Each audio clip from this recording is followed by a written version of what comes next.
How you doing? Good, I'm doing good. How are you? I'm pretty good. We got a call just basically that you were just recording vehicles throughout the, I guess that we're driving around the IBC. Okay, what happened? Sorry? What happened? What happened? Yeah, what happened? It was just that we had received a call that you were recording vehicles while they were passing by the IBC. Okay. Are you from the area? Yes. Yeah. Mm-hmm. Do you have an idea on you? Just that dispatch knows that I'm in contact with you? This is a consensual encounter? No, we actually got a call. How come it's not consensual? Well, because we had parties that were asking for me to check out with you. Is there a crime being broken? No, there isn't. So it's consensual then, right? Well, it's not consensual because if it was consensual, then that would be just me making contact with you without me being dispatched to you. Well, since there's not a crime, then you have no investigation, right? Well, no, it isn't. That's the reason why I'm here. I didn't know that you were standing behind the IBC bank. The suspicion of crime? No, it's not. So you have no reason to be here, right? No, I do. I'm advising you that I got a call. Oh, okay. So I think what you would do is make contact with them then. No, because I don't know. Oh. So Yeah. you just got an anonymous call. Yeah, just All right. that's just this one. Okay. Well, I don't really give ID. Well, you're required to right now because obviously I got a call. It's not a consensual encounter. I'm only required to give ID. I believe it's 3802 penal code. I'm only required to give ID if I'm lawfully arrested. I'm not lawfully arrested. Well, no. That's, yeah, obviously if you're arrested, then yes, Right. obviously you're required to give your information. Mm-hmm. But what I'm trying to make you understand is this isn't a casual encounter. I just didn't drive by here and just say, hey, okay, let me check out with this guy. That's not what happened. Okay, so I didn't know that you were out here. You're right. Okay? So in terms of your investigation was a suspicious person. Yeah, that's how the call came. And obviously you're not doing anything wrong. I mean, I can see that you're just standing here with your phone. Mhm. I mean, I'm not. You know what I mean? So and why you're not would- in any trouble. I mean, I wouldn't know that. If I surrender my Fourth Amendment, I could be wanted. Then that'd be surrender of Fourth Amendment, then I could be in trouble. Buckle up. This opens calm but immediate. Officers converge after a tip about a man filming cars.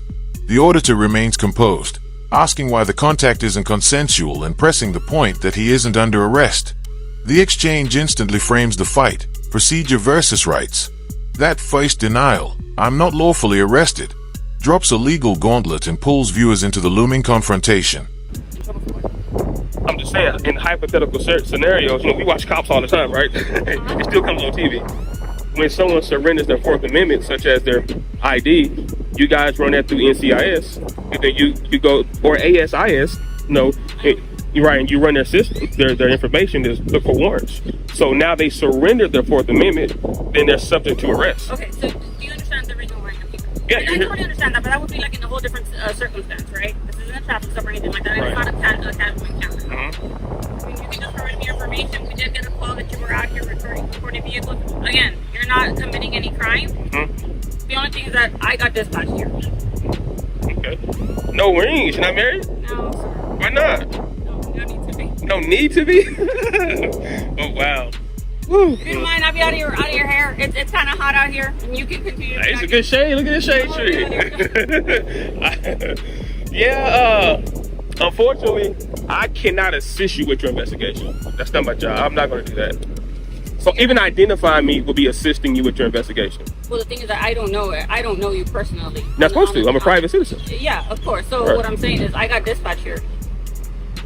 Well, you got to So know. it's not a consensual encounter, right? You do have to identify, is what I'm saying.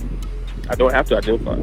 Because it isn't a How long you been an consensual officer? encounter. A few years. Few years. I got a question. This is hypothetical speaking. This is not, I'm not insinuating nothing. It's a hypothetical conversation.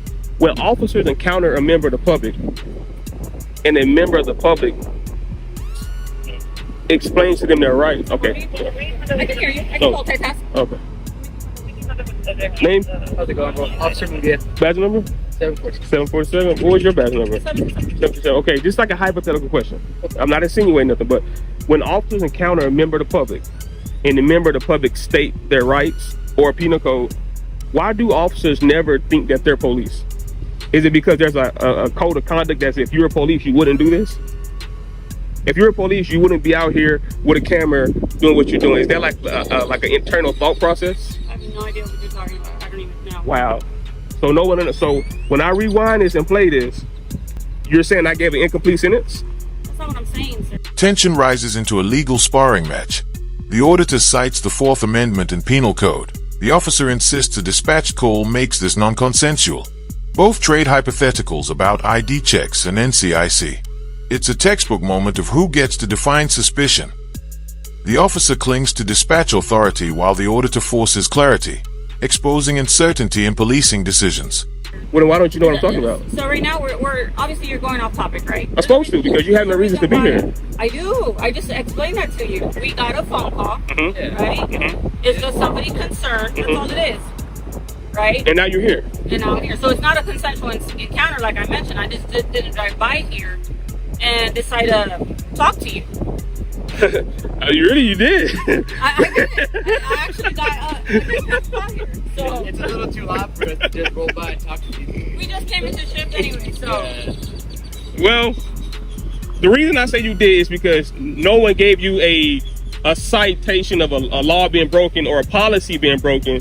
Therefore, for you to drive past and observe, you observe the suspicious person, which is me. You see no crime. You was given no crime. no. And you observe the suspicious person, which is me. And since you observed the suspicious person, Yeah, I got you. No, hey, y'all body cameras rolling? yeah. Okay. Like she just finished explaining to you, we just got a call, right? You know, so whenever we get a call, you know, you're matching description, we just, you know, come say what's up, right? Make sure you're good, you know what I mean? But listen, I want to have a lower level conversation real quick. This is my hypothetical question. Why is it that when officers are called to the scene, even if it's not a crime, like what I'm doing right now, why is it that when you engage with a member of the public, when the member of the public state their rights, and if I state penal code, if I state case law, why is it that police officers never think, is he a police officer? It's almost like you guys just be like, he's not a lawyer, he's not a police officer, whatever he's saying. Why is it that type of like posture? Yeah, no, I mean, we listen to people, right? It's a part of our job, you know, every single day. When people are right, people are right. I tell them, okay, you're right. You know what I mean? Okay, now watch this. Is this a consensual encounter? No, it's not. Okay, Just because it's a call for service. right, because it's a call for service. Yeah. But when it's a call for service, you guys are here to enforce the law. Not necessarily. Then what else do you enforce? So like reasonable suspicion, right? What's reasonable? Reasonable? That's articulable reason It's what a suspicion. reasonable person would believe. You know what I mean? Is that a penal code reason? It's in the penal code. Now the auditor probes the mindset. Why dismiss legal citations as rambling? The officers fumble between policy and practice while trying to justify their presence. This segment peels back procedure. Call for service becomes the flimsy glue holding their case together. Viewers see the gap between what's written in law and what's enforced, a subtle but damning reveal of inconsistency. It says articulable suspicion that a crime is being committed or about to be committed. I don't know the definition textbook off my head, right? But reasonable suspicion, probable cause, they're all different levels. Right. But like I said, call for service, usually just reasonable suspicion. You know what I mean? It's not a probable cause, right? Like it's Right. not a probable cause. So that's what probably cost me the ID. But that's not what she's saying. We're still here because she's saying I have to ID. Oh, that's her call, right? No. Officer in charge, right? She's officer in charge, Yeah. but you still have a duty to correct any erroneous mistakes. So right, so I don't see any mistakes going on here. Right? you just said I don't have to ID. I just told you she said I have to. Now you say you don't see a mistake. Well, that's her call. Maybe she sees something that I don't. Yeah. How you doing? You're gonna be good if we leave. Yeah. Look, like I mentioned before, you're not committing a crime, right? And you're obviously aware of that, right? Right. You obviously got concerned citizens. You're recording, right? But no, So- you're nice. But my thing is this: when a member of the public engages with law enforcement, we should be able to give our understanding also in such a way to you guys shouldn't be in a hurry to leave. Because if it was a real investigation, if I was breaking the law, you guys would take your time to detail a police report. What they call them? Witnesses. You guys would take your time to get a full report. Sometimes our hands are limited, right? Like I mentioned earlier, we're just a concerned citizen, so we don't have any information to go based on. Right. I know that, but I'm saying, like, since you don't have that, We don't, and so that the call came out. guy matching your description. You're obviously holding a camera, Right. recording. So that's all we have. That's all we have to work on right now. So that's why I'm making contact with you right now. But for future reference, I just want you to know that is not enough to ID someone. Okay. And I think you know that. I think you probably got to update it. You know, It just I think it makes it easier, right? And like I mentioned, you're not in any trouble, like you had mentioned. I'm trying to make contact with you. Right. At the end of the day, I'm doing my job. No, you are. But see, Right. part of your job is to enforce accurate law. If you're misinterpreting the law, now you're violating someone's rights unknowingly. You can do it knowingly or unknowingly. Like this gentleman, when you went into the car, he said, "I did not have to ID." That's counterproductive to what you said. Watch closely. This is the system's moment. The auditor raises the real fee. Surrender your ID and you may trigger database checks. Officers promise they'd only log contact, not run warrants, but they can't fully articulate the line. The body camera's rolling cue makes this tense, accountable theater. The audience senses the danger of casual compliance and why transparency matters. So then when I told the gentleman, well, tell her that, then he said, well, it's not my stop. See, now we have a difference of understanding here. We got two law officers saying two different things. That is a problem. You should be on the same page. And then he said he doesn't know the exact penal code verbiage, articulable suspicion. That's another bad thing because you have to know that to make a proper investigation or proper arrest. I just go into my business. Are you prior law enforcement? Or are you just something that you just study because you like it? I'm definitely, I've been in government. Okay. Yeah, I've been in government, you know. And so, Look, like I mentioned, you're not in any trouble, and you haven't committed a crime, right? Like I had mentioned before. You're gonna be good. We but won't have to that's be not good enough Well, the thing is that because you gave misinformation. You said I did not have to ID. Did you say that? And then when I said, well, tell her that, there's no proper cause. So then why did you say I have to ID? Well, because it wasn't a casual encounter. It just make it easy is not that's not a legitimate circumstance. I want to know the right answer. So I'm trying to get you guys to get on the same page. That's what I'm trying to do. I want to know, why did you say I don't have to ID, and why are you saying I do have to I ID? did get dispatched. He didn't get dispatched. Doesn't matter. He's law enforcement. Well, yeah, but what I'm saying is he just probably did a roll by him. I'm pretty sure he didn't get dispatched to you. I have a call. Like I have an actual call that I mean, there's always an officer in charge for any situation, but that doesn't mean you didn't know what's going on, right? Okay, so like I mentioned, I did get a call. I have a call was created for me to make contact with. This isn't, like I mentioned, I just didn't casually drive up here and I was on the other side of town when this call came in. Right. So all I'm saying is, okay, let me ask you this. If I would have gave you my ID, would you have ran my name? ran it. Would you have ran it in the system? No, I would have logged it in. Just that I made contact with you. So you wouldn't have ran for warrants? No, there's a difference. I can log it in that I made contact with you, and obviously you haven't committed a crime. And running it through the NCIC, TCIC, Right. which you had mentioned, is totally different. I wouldn't have done that. Now let me ask you this. How would a member of the public know when you're going to make that discretionary You decision? could have asked me just like you did right now. But Or you could have probably heard. I've done it before. I've done it before. And I know, and that's the bad thing about law enforcement encounter. You know, when a member of the public says something that happened in the past, law enforcement says, well, that's a different situation. But Which is what? The conflict sharpens into critique. Two officers give different stories. The auditor calls out training gaps and sloppy legal recall. His jab, that officers who misstate law become liabilities, lands hard. This segment is the accountability pivot. It's less about the camera and more about competence, exposing how uncertainty at the badge level risks real rights violations for ordinary people.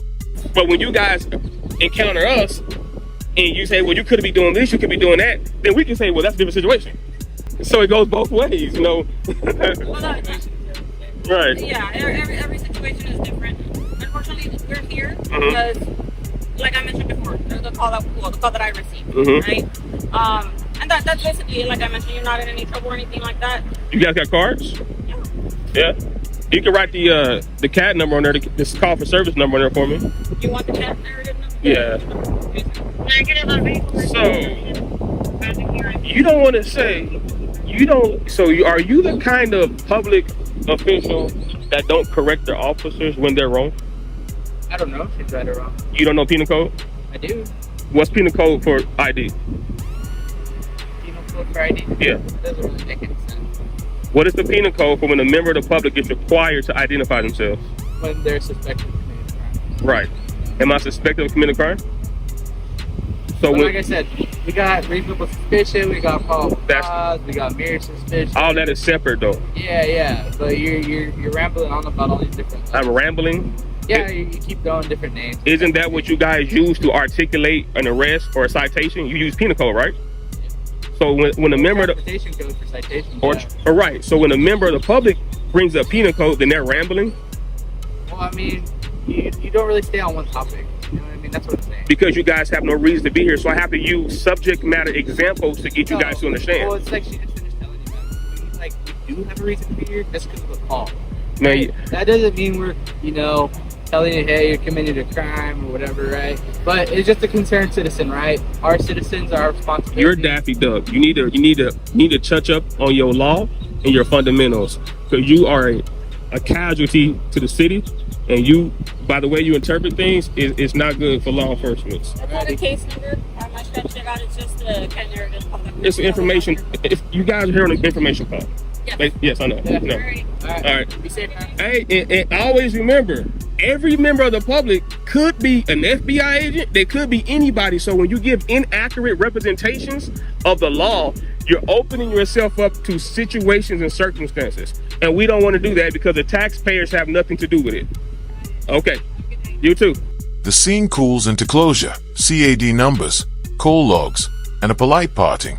The auditor secures the call reference, presses for correction, and exits with the takeaway. Know your rights, stay recorded, and demand accuracy from public servants. If this breakdown hit home, like the video, subscribe, and leave a comment. We'll see you in the next audit.